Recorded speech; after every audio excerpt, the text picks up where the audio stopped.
അമേരിക്കയ്ക്കും ഉക്രൈനും ഇടയിൽ Russia Ukraine യുദ്ധം സംബന്ധിക്കുന്ന ചില പ്രധാനപ്പെട്ട ചർച്ചകൾ നടക്കുകയും 30 ദിവസത്തെ സീസ് ഫയർ ഡീലിന് ഞങ്ങൾ തയ്യാറാണ് എന്ന് ഉക്രൈൻ ഭാഗത്ത് നിന്ന് ഒരു അറിയിപ്പ് നൽകി. ഇതിന് റഷ്യയുടെ പ്രതികരണം എന്താണ്? കൂടാതെ ഈ റഷ്യ ഉക്രൈൻ യുദ്ധം ആരംഭിച്ചതിനു ശേഷം കഴിഞ്ഞ 3 വർഷത്തെ പ്രൊഫൈൽ എടുത്തു നോക്കിയാൽ ഇത്രത്തോളം ഒരു വലിയ ഡ്രോൺ അറ്റാക്ക് ഉക്രൈൻ റഷ്യയ്ക്കുള്ളിൽ ചെയ്തിട്ടേയില്ല. അതും ആഗോളതലത്തിൽ റഷ്യയ്ക്ക് ഇതൊരു വലിയ റെക്കോർഡായി തന്നെ മാറിയിട്ടുണ്ട്. അകത്തു വന്ന മുഴുവൻ ഡ്രോണുകളിൽ 300-ലധികം ഡ്രോൺസിനെ റഷ്യ ഇന്റർസെപ്റ്റ് ചെയ്തു. അതും ഒറ്റ രാത്രിയിൽ തന്നെ ഒരുപാട് ഡ്രോൺസിനെ ഇന്റർസെപ്റ്റ് ചെയ്തുവെന്ന റെക്കോർഡ് തന്നെ റഷ്യയ്ക്ക് ലഭിച്ചു. ഇതിന് പ്രതികാരം വീട്ടുന്ന രീതിയിൽ ഓഷ്യനിക് റഷ്യ ഉപയോഗിക്കണം. Oceanic missiles ഉക്രൈന്റെ command സെന്റേഴ്സിലും decision making സെന്റേഴ്സിലും ഉടൻ തന്നെ ഉപയോഗിക്കണം എന്ന ഒരു പുതിയ വാദം അല്ലെങ്കിൽ പുടിനായിട്ടുള്ള ഒരു പിന്തുണ റഷ്യയ്ക്കുള്ളിൽ വളരാൻ തുടങ്ങിയിട്ടുണ്ട്. ഇവയെല്ലാം ഈ വീഡിയോയിലൂടെ വിശദമായി അറിയാം.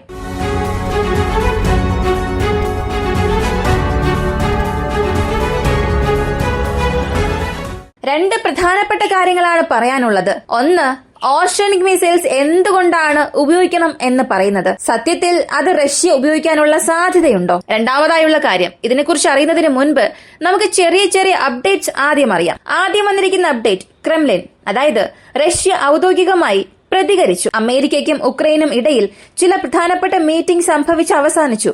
അതിനെക്കുറിച്ചുള്ള വാർത്തകൾ ഞങ്ങൾക്കറിയാം. എന്നാൽ ഇപ്പോഴും ഞങ്ങൾക്ക് വ്യക്തമായ ഒരു രൂപരേഖ ലഭിച്ചിട്ടില്ല. അവരുടെ ചർച്ചയ്ക്കുള്ളിൽ അവർ എന്തൊക്കെ സംസാരിച്ചു, അതിൽ ഞങ്ങളുടെ ഏരിയ ഓഫ് ഇൻട്രസ്റ്റ് എന്താണ് ഉള്ളത്, ഞങ്ങളെ കൊണ്ട് അതിൽ ഏതെല്ലാം അംഗീകരിക്കാൻ സാധിക്കും, അല്ലെങ്കിൽ സത്യത്തിൽ ഞങ്ങൾക്കിത് അനുയോജ്യമായ കാര്യമാണോ എന്നുള്ള ഒരു രൂപരേഖ ലഭിച്ചിട്ടില്ല.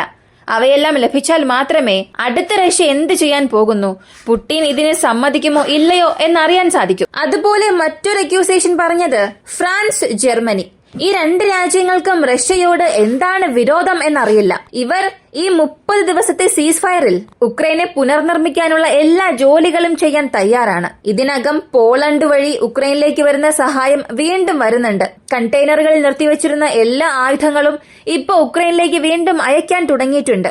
അതുപോലെ ഈ 30 ദിവസത്തെ കാലയളവിൽ ജർമ്മനി $2 ബില്യൺ അമേരിക്കൻ വിലമതിക്കുന്ന ആയുധങ്ങൾ, അതായത് ഉക്രൈന് നൽകാൻ മാറ്റിവെച്ചിരുന്ന ആയുധങ്ങൾ ഈ 2 രാജ്യങ്ങളും ചേർന്ന് നൽകാനുള്ള സാധ്യതയുണ്ട്. അപ്പോ ഇവിടെ സ്ഥിരമായ ഒരു തീരുമാനം ലഭിക്കുന്നതുവരെയും താൽക്കാലിക സീസ് ഫയർ ഡീലിന് പുടിൻ സമ്മതിക്കില്ല എന്ന് അവരുടെ ഒരു കാര്യം പറഞ്ഞു. റഷ്യയുടെ ഫോറിൻ മിനിസ്റ്റർ ലാബ്രോയും ഇതേ കാര്യം പറഞ്ഞു. തീർച്ചയായും താൽക്കാലിക സീസ് ഫയറിന് ഞങ്ങൾ അത്ര പെട്ടെന്ന് സമ്മതിക്കില്ല, അല്ലെങ്കിൽ റഷ്യയുടെ ഇൻട്രസ്റ്റ് ഇതിൽ എന്താണ് എന്നറിയാതെ എന്നെ കൊണ്ടൊന്നും പറയാനും സാധിക്കില്ല. 30 ദിവസത്തെ ടെമ്പററി സീസ് ഫയർ ഡീൽ എന്നത് റഷ്യ ഉക്രൈൻ യുദ്ധത്തെ വേർഷൻ 2.0 ആക്കി മാറ്റും എന്നതല്ലാതെ ഒരു ഫുൾ സ്റ്റോപ്പ് വെച്ച് അവിടെ അവസാനിക്കില്ല എന്നും പറഞ്ഞു. കൂടാതെ അമേരിക്കയിലെയും യൂറോപ്യൻ യൂണിയനിലെയും പല വ്യക്തികൾ, മാക്രോൺ മുതൽ വാൻഡലോസൺ വരെ എല്ലാവരും ഒരേയൊരു കാര്യം ട്വീറ്റ് ചെയ്യാൻ തുടങ്ങി. ഇപ്പോ റഷ്യയുടെ കൈകളിലാണ് ഈ യുദ്ധത്തിന്റെ തീരുമാനം വരിക. റഷ്യ ഓക്കെ പറയുകയാണെങ്കിൽ യുദ്ധം അവസാനിക്കും എന്ന് എല്ലാവരും റഷ്യയെ വിരൽ ചൂണ്ടാൻ തുടങ്ങി. അമേരിക്കയുടെ സഹായം വന്നില്ലെങ്കിലും ഞങ്ങൾ ഉക്രൈനു വേണ്ടി നിൽക്കും, റഷ്യ ജയിക്കാൻ അനുവദിക്കില്ല എന്ന് യൂറോപ്യൻ യൂണിയൻ ഇത്രയും ദിവസം പറഞ്ഞുകൊണ്ടിരിക്കുകയായിരുന്നു. എന്നാൽ അവരെല്ലാം ഒറ്റ ദിവസത്തിൽ ഈ ട്വീറ്റ് എല്ലാം ചെയ്തു. ഇത് നിങ്ങൾ തന്നെ നോക്കുക, റഷ്യയെ കൊണ്ട് മാത്രമേ യുദ്ധം അവസാനിപ്പിക്കാൻ കഴിയൂ എന്ന് പറഞ്ഞു. UK പ്രൈം മിനിസ്റ്റർ സ്റ്റാർമർ എല്ലാവരെയും ചേർത്താണിത്. സത്യത്തിൽ ഇവരെല്ലാവരും ഉക്രൈനെ വെച്ച് ഒരു വലിയ ഗെയിം തന്നെ പ്ലേ ചെയ്യുകയാണ്. ഇപ്പൊ ഫ്രാൻസിനെ കുറിച്ച് മറ്റൊരു കാര്യം പറയേണ്ടത്, ഉക്രൈന് ഇവർ സഹായം ചെയ്യുന്ന രീതിയിലുള്ള ചില വാർത്തകൾ പുറത്തു വന്നിരുന്നു. അമേരിക്കയെ പോലെ ഇവരും ഉക്രൈനുമായി ഒരു മിനറൽ ഡീലിന് തയ്യാറാണ് എന്ന്. ഈ മിനറൽസ് ഡീലിൽ ഉക്രൈനിലുള്ള ധാതു വിഭവങ്ങൾ ഫ്രാൻസിന്റെ കയ്യിൽ കൊടുത്തിട്ട് പകരം അവർക്ക് സെക്യൂരിറ്റി അസിസ്റ്റൻസ് നൽകുമെന്നായിരുന്നു പറഞ്ഞിരുന്നത്. ഇപ്പൊ ഇവർ പറഞ്ഞത് പീസ് കീപ്പേഴ്സിനെ അയക്കുകയോ അല്ലെങ്കിൽ പെർമനന്റ് സെക്യൂരിറ്റി സൊല്യൂഷൻസ് ഉക്രൈന് നൽകുകയോ എന്നത് ഇവിടെ ഫ്രാൻസ് പറഞ്ഞിട്ടില്ല. ഉക്രൈൻ റഷ്യ എതിർത്ത് യുദ്ധം ചെയ്യാൻ എന്തെല്ലാമാണോ ആവശ്യം അതിന് ഞങ്ങൾ തയ്യാറാണ് എന്ന് ടെമ്പററിയായി ഒരു റിലീഫ് നൽകാൻ അമേരിക്കയെ പോലെ അവരും ഒരു ഡീലിലൂടെ സൈൻ ചെയ്യാൻ പോവുകയാണ്. ഇതാണ് വന്നിരിക്കുന്ന ചെറിയ അപ്ഡേറ്റ്. ഇനി പ്രധാനപ്പെട്ട കാര്യത്തിലേക്ക് വന്നാൽ, ആൻഡ്രിയ കാറ്റപ്പല്ലോ റഷ്യൻ സ്റ്റേറ്റ് ഡ്യൂമയുടെ ഡിഫൻസ് കമ്മിറ്റി ചെയർപേഴ്സൺ ആണ്. സ്റ്റേറ്റ് ഡ്യൂമ എന്തെന്ന് ചോദിച്ചാൽ പാർലമെന്റിൽ ലോക്സഭ, രാജ്യസഭ എന്ന 2 കാര്യമുണ്ട്. അതുപോലെ റഷ്യൻ പാർലമെന്റിന്റെ ഒരു കീ സഭ. ഇതിന്റെ ചെയർപേഴ്സൺ പറഞ്ഞ ഒരു കാര്യം, ചെയർപേഴ്സൺ എന്നതിനേക്കാൾ പുടിന്റെ വളരെ പ്രധാനപ്പെട്ട ഒരു ഉപദേഷ്ടാവാണ്. പ്രധാനപ്പെട്ട തീരുമാനങ്ങൾ പുടിൻ എടുക്കുന്നതിന് പിന്നിൽ ഇദ്ദേഹത്തിന്റെ ചില സഹായങ്ങളും ഉണ്ടായിരുന്നു. ഇദ്ദേഹം ഇപ്പോൾ പ്രധാനപ്പെട്ട 2 കാര്യങ്ങൾ പറഞ്ഞു. മോസ്കോ ചരിത്രത്തിൽ തന്നെ മോഡേൺ ഹിസ്റ്ററി എടുത്തു നോക്കിയാൽ ഇത്രയും വലിയ ഒരു അറ്റാക്ക് ആരും ചിന്തിച്ചിട്ടുണ്ടാകില്ല. ഒരു ഭാഗത്ത് ഉക്രൈൻ അമേരിക്കയുടെ പീസ് ടോക്കിന് പോകുന്ന അതേ സമയത്ത് അറിഞ്ഞുകൊണ്ട് തന്നെ മോസ്കോയെ ട്രിഗർ ചെയ്യുകയും ഈ യുദ്ധത്തെ വലുതാക്കാനുള്ള ശ്രമങ്ങളാണ് ഉക്രൈൻ എടുത്തത്. അവർ യുദ്ധം ആഗ്രഹിക്കുമ്പോൾ ഞങ്ങൾ മാത്രം എന്തിന് സമാധാനത്തിലേക്ക് പോകണം? അവർ യുദ്ധം ആഗ്രഹിക്കുന്നുവെന്നുണ്ടെങ്കിൽ അവർക്ക് യുദ്ധം സമ്മാനമായി നൽകുക, മിസൈൽസിന് സമ്മാനമായി നൽകുക. നമ്മൾ എന്തിന് ഇവിടെ സമാധാന വഴിയിലേക്ക് പോകണം? അവർക്ക് ഓർഷനിക് സമ്മാനമായി നൽകുക എന്ന ഒരു നിർദ്ദേശം നൽകി. ഇത് പറഞ്ഞത് ഇദ്ദേഹം മാത്രം അല്ല, ധാരാളം റഷ്യൻസിന്റെ അഭിപ്രായവും ഇത് തന്നെയാണ്. കാരണം ഉക്രൈന്റെ വലിയ തോതിലുള്ള ഡ്രോൺ ആക്രമണത്തിൽ 2 പേർ മരിച്ചു, 23-ലധികം പേർക്ക് പരിക്കേറ്റതായി വാർത്ത വന്നു.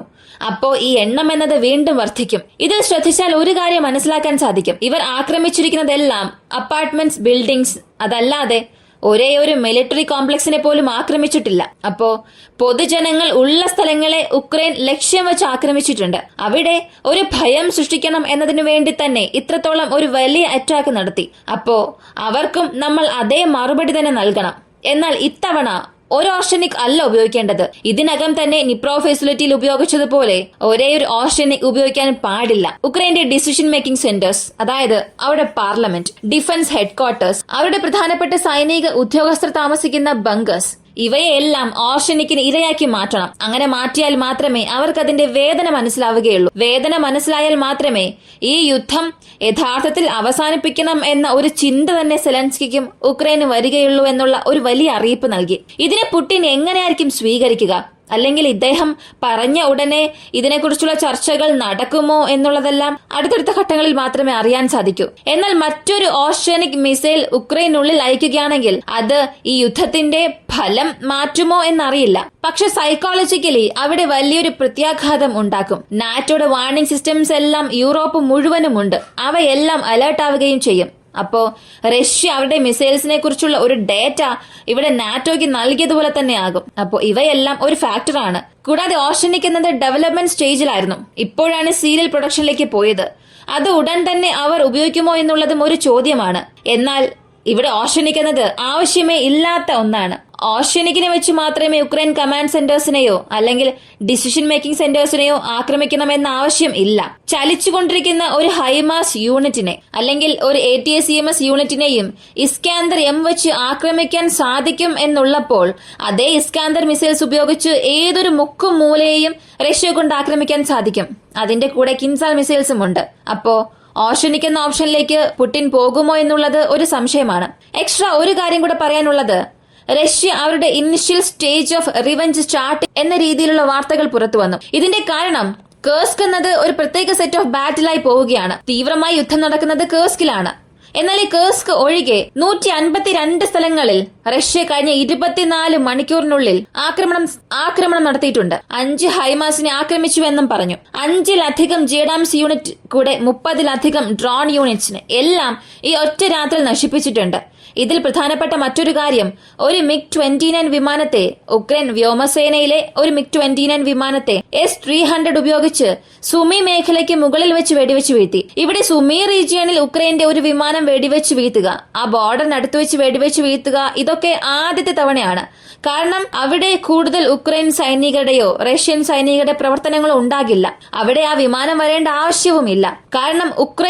കാരണം ഉക്രൈനുള്ളിൽ ഇവരെല്ലാവരും കൂടുതലായും ഡിഫൻഡബിൾ പൊസിഷൻസിലാണുള്ളത്. അതായത് അകത്തേക്ക് വരുന്ന മിസൈൽസിനെ തടഞ്ഞു നിർത്തുക, അകത്തേക്ക് വരുന്ന ഡ്രോൺസിനെ എല്ലാം തടയുക, ഇങ്ങനെ പ്രധാനപ്പെട്ട ഡിഫൻസ് പൊസിഷനിലാണ് ഇവരെല്ലാവരും നിൽക്കുന്നത്. ഇതിനപ്പുറം എന്തുകൊണ്ട് ഉക്രൈൻ വിമാനങ്ങൾ ഈ സുമി റീജിയനിലേക്ക് പോയി? ആവശ്യമില്ലാതെ എന്തിന് ഇങ്ങനെ ഒരു റിസ്ക് എടുത്ത് ഈ വിമാനത്തെ നഷ്ടപ്പെടുത്തി എന്നുള്ളതും ഒരു ചോദ്യമാണ്. അപ്പോ റഷ്യ കഴിഞ്ഞ 24 മണിക്കൂറിൽ ഉക്രൈൻ വ്യോമസേനയ്ക്ക് ഒരു വലിയ നഷ്ടം തന്നെ ഉണ്ടാക്കി കൊടുത്തു. ഒരുപാട് പേർക്ക് മറ്റൊരു ചോദ്യം വരാം, ഇത്രത്തോളം ഡ്രോൺസ് റഷ്യക്കുള്ളിലേക്ക് പോയെങ്കിൽ റഷ്യയുടെ S-300, S-400 ഇവയൊക്കെ എന്ത് ചെയ്യുകയായിരുന്നു?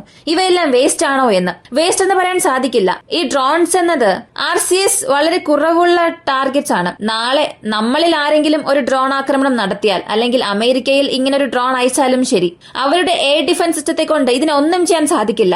ഇതിനെ ഡൗൺ ചെയ്യുന്നതിന് രണ്ട് വഴികൾ മാത്രമാണുള്ളത്. ഒന്ന്, ആന്റി ഡ്രോൺ സിസ്റ്റംസ് വഴി ഇലക്ട്രോണിക് ജാമിംഗ് ഉപയോഗിച്ച് അതിലേക്ക് പോകുന്ന വിവരങ്ങളെ കുഴപ്പിച്ച് അതിനെ താഴേക്ക് ഇറക്കുക. അല്ലെങ്കിൽ ഹെലികോപ്റ്റേഴ്സ് വഴിയോ യുദ്ധവിമാനങ്ങൾ വഴിയോ സാധാരണ ആന്റി ഡ്രോൺ തോക്കുകൾ വഴിയോ ഇതിനെ വിഷ്വലി കൺഫേം ചെയ്ത് നോക്കി വെടിവെച്ച് വീഴ്ത്തുക എന്നതല്ലാതെ മറ്റൊരു രീതിയിലും ഇതിനെ വെടിവെച്ച് വീഴ്ത്താൻ സാധിക്കില്ല. അങ്ങനെ ഒരു എയർ ഡിഫൻസ് സിസ്റ്റം ഉപയോഗിച്ച് ഇതിനെ ലോക്ക് ചെയ്ത് വെടിവെച്ച് വീഴ്ത്തുകയാണെങ്കിൽ ഒരു ഉറുമ്പിനെ കൊല്ലാൻ ആന വന്ന കഥ പോലെയാകും. നിങ്ങൾക്ക് തന്നെ മനസ്സിലാകും ഈ ഡ്രോൺസ് എന്നത് ഇപ്പോഴത്തെ വാർഫെയറിൽ എത്ര വലിയ ടാക്ടിക്സ് ആയി മാറുന്നുവെന്ന്. ഈ ഒരു വീഡിയോയെ കുറിച്ചുള്ള നിങ്ങളുടെ അഭിപ്രായം കമന്റിൽ പറയുക. ഇങ്ങനെയുള്ള വീഡിയോസ് കാണാൻ താല്പര്യമുള്ളവരാണ് നിങ്ങളെങ്കിൽ ഇപ്പോൾ തന്നെ നമ്മുടെ ചാനൽ സബ്സ്ക്രൈബ് ചെയ്യുക. മറ്റൊരു വീഡിയോയുമായി വീണ്ടും കാണാം.